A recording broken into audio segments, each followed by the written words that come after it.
Hello everyone, my name is Marquita and welcome to this plan with me. Thanks for joining me planning the week of February the 15th until February the 21st using the Happy Planner Recovery Planner. I mentioned before that I decided to use the Recovery Planner for my Planner of the Year due to its wonderful prompts that were originally intentioned for those that are recovering from substance abuse and addiction. But I will be using those prompts as a lead into my mental health awareness. I find them very helpful. I do decide not to complete them in the videos, but I focus on the time that I spend decorating my planner for the week. That really appealed to me to have a multifunctional planner, which some people call, sometimes it's referred to as a Franken planner, but in this sense, what I mean is I can address my mental health concerns. We're doing a real quick mental health check on a daily basis while I'm looking at my week at a glance. I really thought that this feature was very different from any other planner that I used over the past few years that I've been using a Happy Planner. I didn't anticipate seeing something so different. I've looked at a few other planners and I still haven't seen anything quite like it. If you have, please let me know in the comments below. But I just thought that this was very out of the box and very necessary and very encouraging, especially to those that are on their journey to recovery. I thought this was very wonderful. I can't even say creative because it's not creative. I just thought it was very thoughtful and inclusive way to incorporate various lifestyles in the Happy Planner community. So that's my take on the new it's actually for the year of 2021 Recovery Happy Planner, and I am expecting to see next year same diversity shown in the planners to come. So once again, thank you for joining me in this plan with me. And I actually borrowed some of this idea for my planning today from an Instagram account called Danny Loves Planning. I believe it's Danny_loves_planning, but I'm going to make sure to include it in the description below. She used a beautiful garland to spread across her spread, and I just thought I hadn't seen anything like that. Mind you, I haven't seen every plan with me on YouTube. There are so many, which is really encouraging too.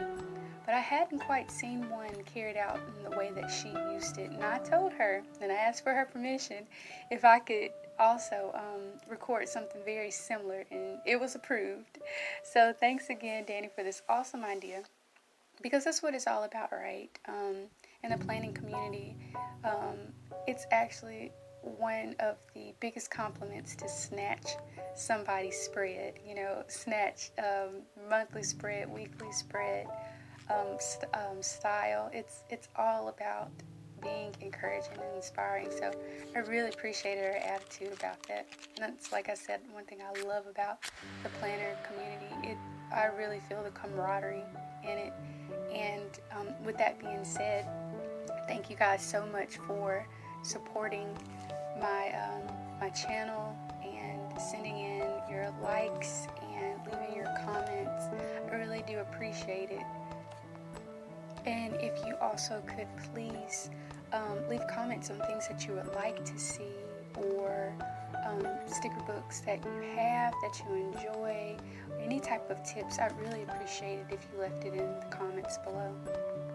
This week I had wanted to focus on making sure that I incorporate really good morning rituals. And next week I think I will be thinking about how I need to adjust my afternoon routine. And when I say morning rituals, I'm talking about like when you first wake up in the morning, is there a habit you have? Like, not those necessary, natural, nature habits, but the more conscious habits that you have. Like, some people have a facial routine, or they go directly outside depending on the time they wake up to get sunlight. Some people have, or make sure to have like a warm beverage, one of the first things that they do in the morning. And I realized too, especially during COVID, how important it is to keep a routine. And I know I've heard, and I've said myself, in the past, I don't want to live my day planned completely out, hour by hour and minute by minute, because I thought it would stress me out. But a routine doesn't necessarily mean that at a certain exact time, the same time, every single day. I mean, that can become monotonous, and I can understand why that's avoided. But allowing yourself some flexibility for certain routines that aren't oppressed for time, such as work or school, that can be fit in before, in between, or afterwards, can actually bring some comfort. One being that I do in particular is when I wake up in the morning, I'm going to have, typically I try to drink water first thing in the morning, but as my husband teases me, I'm bougie when it comes to what I put in my body, so I don't just have water, as he says. A lot of times I add a lemon or a lime, but I don't add a lemon or a lime just because he knows that, but I add lemon or lime because it actually helps to flush your system. And I'm not meaning to get into any health. You want to talk to your doctor about that and do your own research as well, but it's been known to get your digestive system going. Adding lemon to water also has been said to help your lymphatic system. So this is in no way a means to diagnose any issues.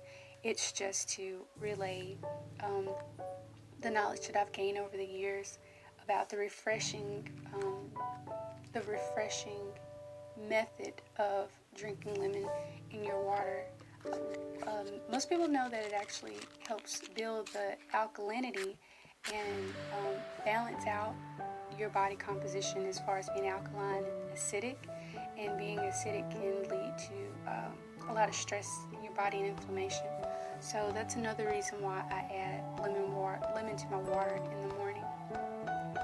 And if I don't have, or if I decide not to have lemon water first thing in the morning, which I really should, my next go-to is usually a Ticino Drink. And if you're familiar with the Ticino company, you know that it's a coffee alternative, and they use chicory or dandelion, barley. There are gluten-free options that don't include the barley.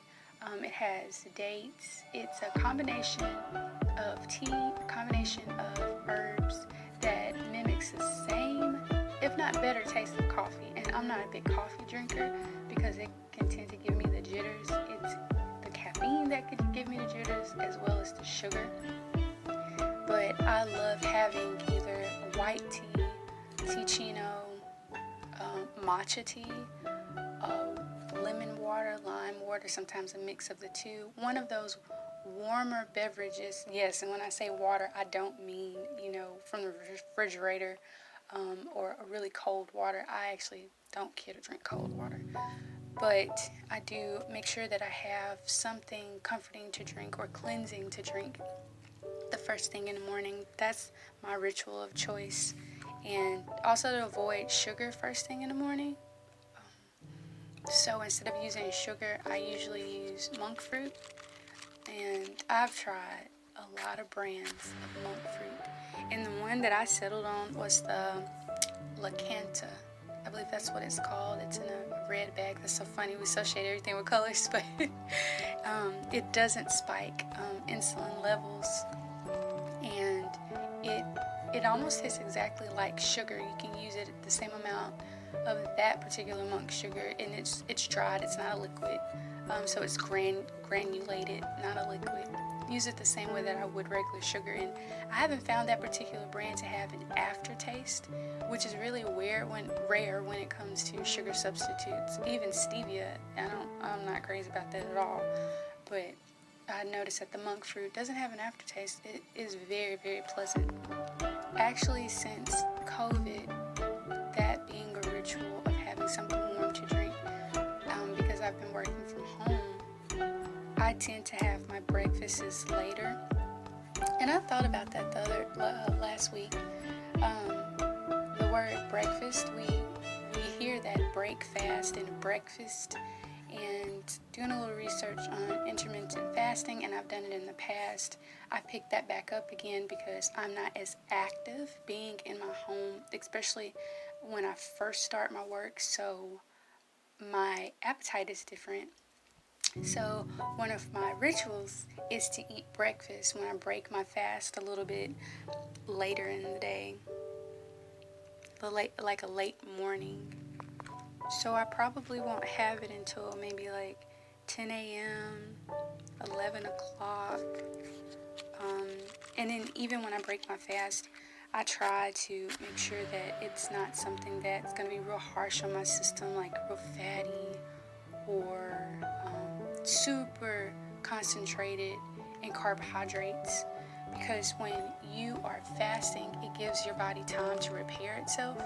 And I'm not saying this in the sense of fasting as far as not eating for several days upon end. It's just starting to incorporate food in your day a little bit later and ending within a certain window. So some people, they intermittent fast, like they'll have their last meal at 6 o'clock and they will not eat again until 10 a.m.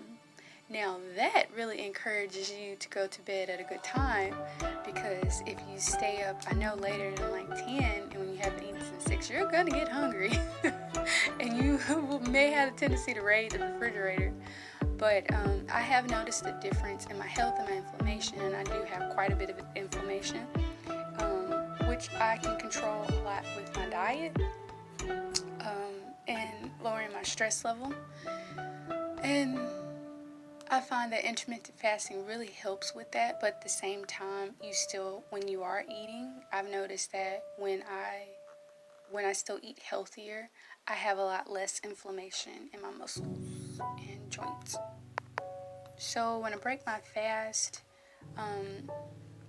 a lot of times it's usually my Ticino that breaks my fast, because I don't add anything really heavy to it, but adding unsweetened almond milk is still different than having water to break that fast. And even adding the monk fruit, it's still not having water, so it's going to get your system going, but it's mild enough where it's not going to spike your blood sugar or anything like that. So that helps me to ease into my fast also. And then maybe I'll have like a little bit of juice, or maybe I don't know if some other people eat, well, maybe it's because I'm eating so much later in the day, but sometimes too I'll have like gluten-free rice noodles, kind of like sometimes maybe pho that has some added sauteed vegetables in it. And I do eat meat, I just don't eat a lot of meat often. So a lot of times in the morning I'm going to have something very basic, like oatmeal, or some mild, like just some small type grain with maybe nuts, or maybe not nuts until later on in the afternoon. It just really depends. And then too, if I have quite a bit of inflammation, I also use like apple cider vinegar, because usually my inflammation is associated with something that I ate, and that apple cider vinegar helps to break down what I haven't digested. So yeah, I tend to stick to a routine because it really improves my overall health. One thing I do want to make sure to do more often is to get some sunlight, because I am working from home, so I'm inside, and right now it's winter. But sunlight is sunlight, so regardless of what time of the year it is, any sunlight, even if there's an overcast, is better than just receiving the artificial light in your home. So to get my vitamin D, I'll try to step outside for about 15 minutes or so. And I like to do that in the mid-morning. I want to start doing that earlier in the morning, probably after I have something to drink. I think I'm going to start doing that.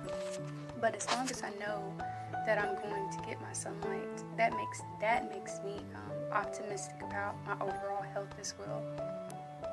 Now, with all that said, one routine that I really need to improve is an exercise routine, because exercising is not my most favorite thing to do. So, if you have any suggestions for videos, if you have any suggestions for drills or DVDs, any type of workout regimen, and I am not a fan of cardio, like high cardio. I hate it. But if you have any suggestions, someone suggested to me just the other day pop sugar. I tried pop sugar before, I couldn't hang, but then she did remind me that there's a variety of videos, so I'm maybe checking it out. But I really, and this just goes to show how old I am, I really enjoy the MTV Crunch, like Pilates videos and those sorts of things. So I do love floor exercises a lot. And of course, if I work out, I tend to like to work out with my body weight. And one thing I really wanted to try was resistance bands. So if anyone knows any really good videos or websites, could you please refer them in the comments below, because I'm really struggling in that area. But that's one part of my routine that I definitely want to improve. Exercising is hit and miss for me. And when I say exercise, I'm meaning being strenuous enough for me to sweat, because typically on the daily I'm gonna get some stretching in, and I found a wonderful nighttime stretch routine on YouTube. I can't think of the name of the YouTuber at the time, right now in this moment, but I'll post it on link below, because a lot of us have, and I think this is globally across the board, a lot of us have a lot of stress and tension in our back, especially working from desks, sitting in desks from working for long periods of time, and we're not really stretching certain muscles, and then our position when sitting is not very helpful to our overall spine and form. So I'm definitely going to include this link for Bedtime Stretches, and I'm going to warn you, they are not going to be easy on your body if you have really, really tight hamstrings in the very beginning. But after doing it twice, my body loosened up so much, and it's nothing hard. It's just the stretch. If you do have a lot of tension, you're definitely going to feel the stretch, but you don't have to push yourself beyond your comfort level. You can ease into it, and you'll see what I mean when you see the video if you choose to do it. But those really help me, so I do get some stretching in. I do get, I guess you would say, a few steps in throughout the day, because I do have kids, and you got to chase them right. And two, they're always pulling on you to come and play something on the Wii or do some dances and play music. So I'm not as sedentary as I like to think when I really truly think about it. But some days I really am. I don't get up much, but I do try to stretch, and it's very helpful. And along with stretching, I'm not sure if you're familiar with acupressure mats. It's the same concept of laying on a bed of nails that works circulation in your body, and it'll draw circulation to points that are really tense and need to relax. And I won't say that it's very comfortable in the very beginning, but after a while, and it is very helpful with your circulation and with tension. There are a few other things that I've used, like cupping. I also use cups, or it's a method called cupping, and that also releases tension in my back, stress, muscle area. And I'll see if I can find a video or a link to it below to show you exactly what I mean. So yes, I do enjoy learning about different type of Eastern methods for health and healing, but once again, this is in no way to diagnose any type of condition. You want to be sure to check with your personal physician about such matters. Well, that's the focus that I had this week with planning. I hope to incorporate a few new rituals in my daily routine, and I think that would be really helpful. So I hope you guys enjoyed this plan with me. Thank you so much. If you've already subscribed, thank you if you've liked this video. Let me know in the comments below what more you would like to see. But that's it for me. Y'all take care and have a great week.